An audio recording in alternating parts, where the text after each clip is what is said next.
I've sold a vehicle on like Facebook Marketplace, Mhm. and that was a pain in the ass. Yeah. Like, not only did I, take the pictures, clean it up, get it listed, but I must have had 15 or 20 freaking people reach out to me.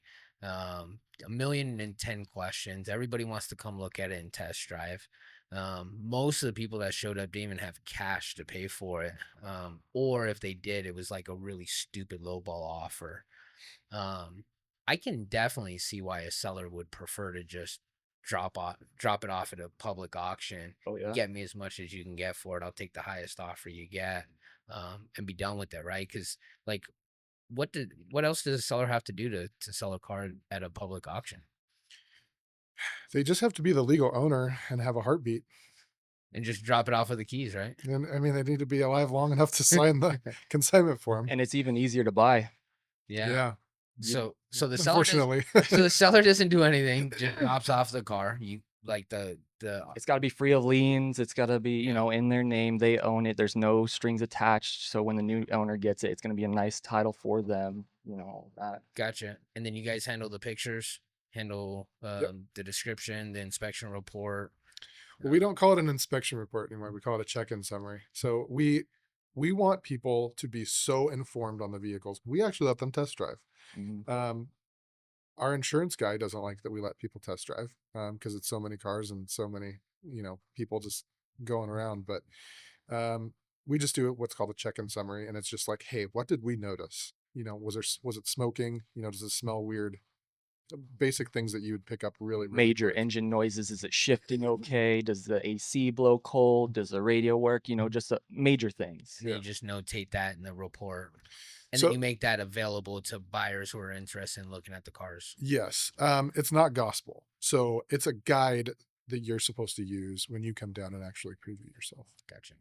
It is highly encouraged that you come down and you look at it, and that's why it lets you test drive. You can plug in your scan tool, you can bring the mechanic, check the fluids, make sure the oil and the coolant aren't mixing, all the major things. You can drive it and do all of these checks for yourself so you can make a bid that's appropriate for that vehicle. Nice. And so I can come down, I look at it, test drive it, take a look at your guys's report on the vehicle. The vehicles, they start at like, how's the bidding process work? So everything starts, I think nowadays at $50. We sold a car 2 weeks ago for $50. We've sold a car for $50 numerous times. After fees, it is more expensive. But if we're selling a $50 car, it's not good. It's a Yeah. bad car. Gotcha. It's worth the tires. It's worth somebody who says, hey, I'm going to take the time and part this car out. That isn't for somebody looking for, an everyday driver that's good on gas. Sure. At the end of the day, it's still an opportunity. Yeah. So To someone. what and I would assume too, everybody tends to want a newer vehicle. I mean, just generally. Mhm. So like some of the older vehicles I assume come up for auction a little bit more often just because, 2004, 2006, listing it on Facebook Marketplace or on Craigslist or OfferUp or something probably isn't going to get a ton of even views, to tell you the truth, because there's people got to search for it, and be in the market for that. But you run it through auction, those are probably some of the cheaper vehicles on the sell side, that somebody could pick up that are perfectly fine vehicles too, right? They're just Absolutely. because when I looked, in fact, I actually just bought a 2004 Volvo. It's my daily driver now. It's got 125,000 miles on it. $2,500. Oh, yeah. I was stoked. I But daily drive auction cars every single every day. day. Yep. And all the employees, they buy their cars from the auction. They just, yeah. they're like, hey, I've been looking for one of those. And I just bought my mom a car from the auction. Did you? I did. What'd you buy her? It's a 2008 LS 460 Lexus with Nice. 80,000 miles on it. Nice. What'd you get it for? $8,000, which is kind of high, but those cars it's an LS 460L, and those are so rare. Like Nice. they're the long version. Mhm. And so like the back seat has more room than the front seat. And 8,000 does sound like a lot, but dude, this thing's crazy Yeah, clean. it's And super you look clean. at that thing on Facebook Marketplace or OfferUp, and they're Yeah. going to be 12, 13, 14.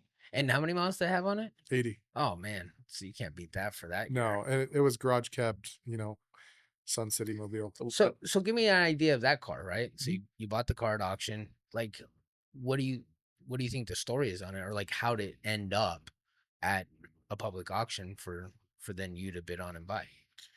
Was it like is was that a trade in or something? I mean, So you can usually tell the chain of title a little bit, just based on the auto check. So you can see like, hey, how many owners have had?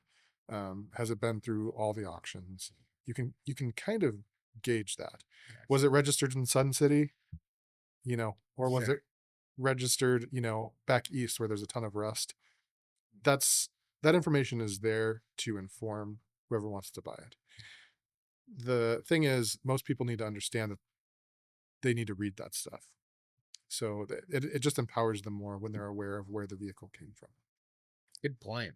So between the inspection, the intake report, Mhm. and you provide the auto check Oh history yeah, Yeah. on the the vehicles VIN too. history report. It's kind So of like Carfax. yeah, and then preview and test drive, you can get a pretty good gauge of what you're getting Absolutely. between those for the most part. I mean, obviously with any car, you can't see Yeah. what's inside the engine or Can't hit what's the in the highway with yeah, it, you yeah. know.